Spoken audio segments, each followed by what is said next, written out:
stick around, and we have State Representative Justin Jones also joining us. Y'all heard of the Tennessee 3. He's been doing the work since before that stand down moment on the Tennessee State Legislature floor. And this shows how important the role of state legislatures are. How about that? The majority are Republican controlled. And how important the work of Stephanie Brown James and Quentin James organization collective pack is. And how patient they are. How patient they are. We had so many people come on. Welcome, brothers. Look at this. Yo, come on. I love all these black men. What is that, velvet?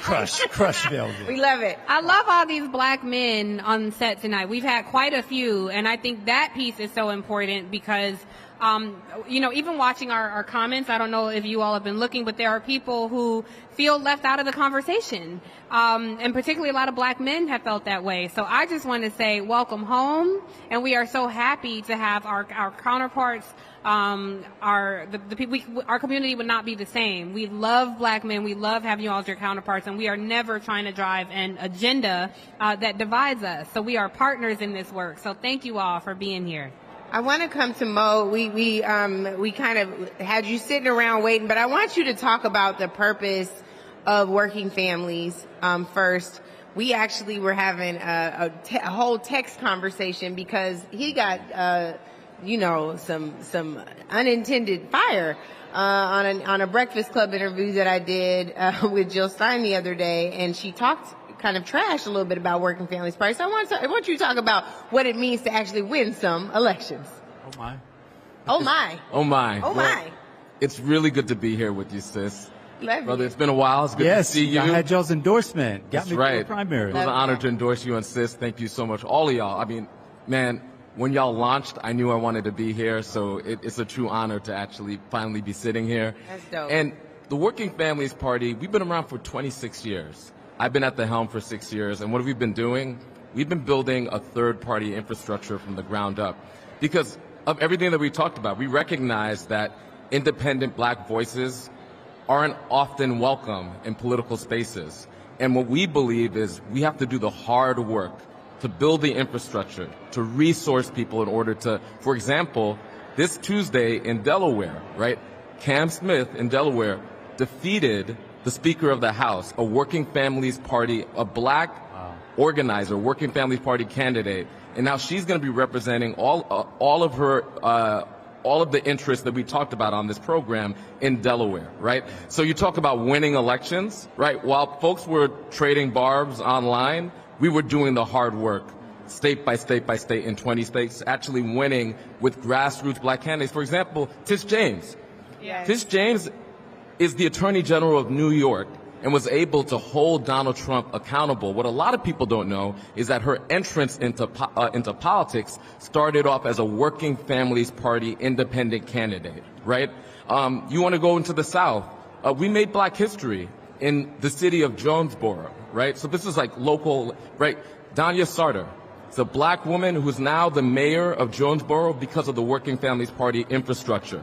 Actual boots on the ground, volunteers, labor unions, grassroots organizations, doing the hard work, not just yapping about it, but actually delivering. And then in Philadelphia, when we talk about delivering, right, we have Pastor Nikolas Harter, who is the minority whip, and we have an amazing grassroots coalition, and we have Kendra Brooks, who's the minority leader of Philadelphia. And Kendra and Nikolas, they're not just talking about it, they're actually governing. Elections are an opportunity to govern. Elections are not the prize, governing is the prize. So in the city of Philadelphia, black folks in North Philadelphia that Kendra and Nick represent, unlike many cities, are not facing an eviction crisis like before. Why? Because the Working Families Party municipal candidates created groundbreaking protections so that landlords have to negotiate before they throw folks out. That has showed a total shift. So we're delivering for working people. We're delivering for working class black folks this independent grassroots bottom-up third-party approach. We don't believe in the top-down, every 4 years, top-down approach. Look, if that could be possible, then Ross Perot, who was a billionaire, would have delivered that top-down third-party approach. What we're doing is telling the truth to our people, right? We tell the truth to our people. What we're saying is, look, we do not yet have the infrastructure to surface our own candidate at the top of the ticket and not pull votes in order to ensure that the right wing and Project 2025 agenda happens. Yeah. But what we do have is the power to influence people all the way at the top of the ticket and deliver on the grassroots. What I appreciate about what you're saying is because we have a mini pod on this, so if you guys watching at home can tune in. We talk about third party candidates, and so many people, they're seduced by bigger roles. But the truth is, third parties do win in state legislatures and at the local level. So I want to bring Justin into this conversation because a lot of the challenging policies that we see reach the federal government, they bubble up from these state legislatures. You held the line, sit on the line. Shout out Memphis. I see y'all in the comments. Shout out a hometown, Memphis. Talk to our viewers about how important the role of their state legislatures are when it comes to politics. Definitely. Well, it is so honored to be here with you all. I represent the most diverse district in Nashville, District 52, and I'm the youngest black lawmaker in our state. And what we're trying to build is to build a real opposition party to the extremists of white nationalists who've taken over our state government. And so Tennessee is a tip of the spear when we look at extremist policies. We're the state with one of the most restrictive anti-abortion laws, the first state to ban books, to ban drag shows, but it won't ban the assault weapons that are terrorizing our kids in schools. We're a state where 20% of black people cannot vote because of felony disenfranchisement. And so the spirit of Jim Crow is alive and well. We have our own governor, George Wallace's. His name is Bill Lee, and the Speaker of the House, Cameron Sexton, who I'm suing right now because not only do they attack us, but when they silence us, when they expelled us, and now when they silence us in committee, kick us off our committees, they're silencing the voices of our constituents because they know that the State House is a laboratory for what they're trying to nationalize. So it's a tip of the spear. And if we can stop it in a state like Tennessee, we can stop Project 2025 from spreading nationally. I've been telling everyone across this nation that Project 2025 is Tennessee 2024. We are already dealing with the consequences of a Project 2025 agenda. When we look at voter suppression, we look at the removal of qualified people from our state government, from the health department, because they're talking about diversity. They say, we don't want you to talk about diversity, equity, inclusion, because to them that's a bad word. We already see Project 2025. We look at defunding public education and passing voucher scams to give coupons to wealthy people to go to private schools. We already are dealing with Project 2025, which is why we're fighting like hell with everything we have, and which is why we were expelled, because they were afraid of what we represent. We represent a new South. Southern segregationists would say the South is going to rise again. I say to hell with that. The South is going to rise anew. We're building a new South that is multiracial, that is younger, and they're terrified of us because they know that if we can stop their agenda in the South, we'll stop it from spreading across this nation. I love that. Well, Florida was Project 2025 2002. So we got it before everybody. I mean, the consequences for elected officials that we saw play out in your state, they have been executing on progressive attorneys who lead prosecutorial offices around the state. And so we know what you mean when you say that. I am curious, what does the support continue to look like for you as you battle what are systems? They're individuals who helm them, but they're by and large systems that you're attempting to reconstruct or to level and build again our way. What is the support for that community look like, which also makes me want you to answer, what does it mean to build a working party's infrastructure in a place where it doesn't exist in cities and in towns around the country? Well, absolutely. So we take an eye on the long haul work. It is, you all know, it is the day-to-day organizing and the work that day-to-day organizers do that often we don't see, right? That actually builds our democracy. And what we understand is that elections happen state by state and even further county by county. And so if anybody is talking about movement building, but they're not talking about building county by county infrastructure that could support activists, could actually do leadership development so they develop skills. Maybe they first start off canvassing, and then in another cycle they're actually running a campaign, and then they become a candidate, right? Then I don't know what you're talking about, right? If you're talking only at the top of the ticket and you're not recruiting candidates to run on the municipal level, and then eventually on the legislative level, and then ultimately, like we saw our sister Summer Lee, who came from governing on the legislative level in the state legislature and then moved up to Congress, and I'm proud to call Summer Lee a WFP endorsed candidate. That type of work is how you build that infrastructure. I'll give you another example, right? Brandon Johnson.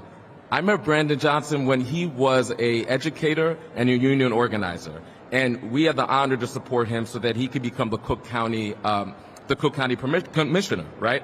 It took 5 years of him governing on that level before he was able to build the infrastructure and build the movement so that he could become the mayor of the third largest city in America, right? So we have to have that long arc view of building power, and it means getting organizations, grassroots organizations, labor organizations, activists in a shared political commitment and have a North Star, know where you're going, right? It's not simply about getting people elected. Again, that's not the prize. The prize is actually being able to use governing power to deliver for our people, right? And I want everybody to really consider, especially when we're looking at November, this is a binary choice.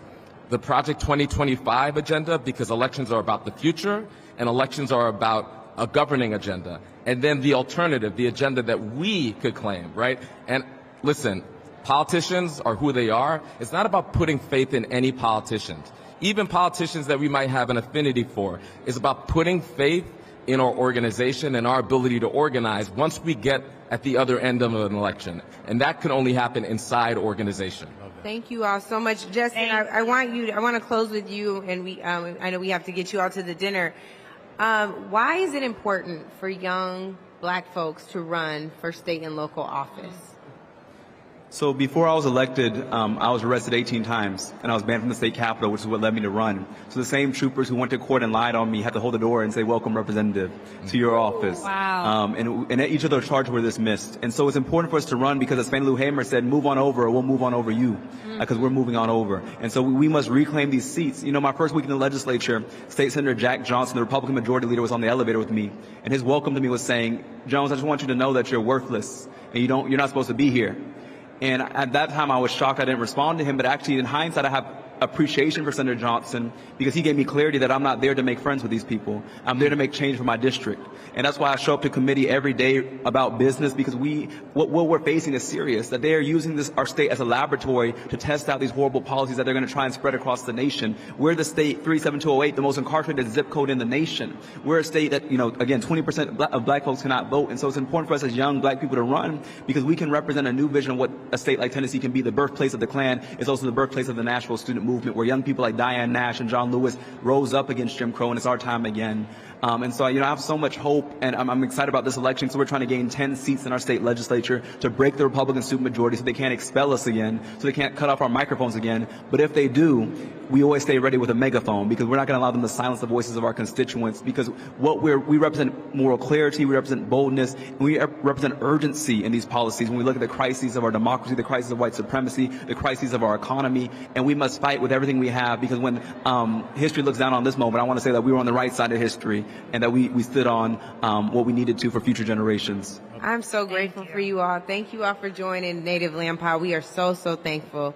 And I wish we could just let that be the benediction, but the show has to go on. But we definitely want both of you all back. And if we got to, we'll be in Tennessee right with you with the bullhorn. Yes. Thank you so much. Thank you. Thank you so much. Anytime Cousin Angela says, "Come on," I'll come on. Oh, it's my honor. It is my highest honor. Andrew been greeting everybody on our behalf. That's a hug and a handshake from all of us.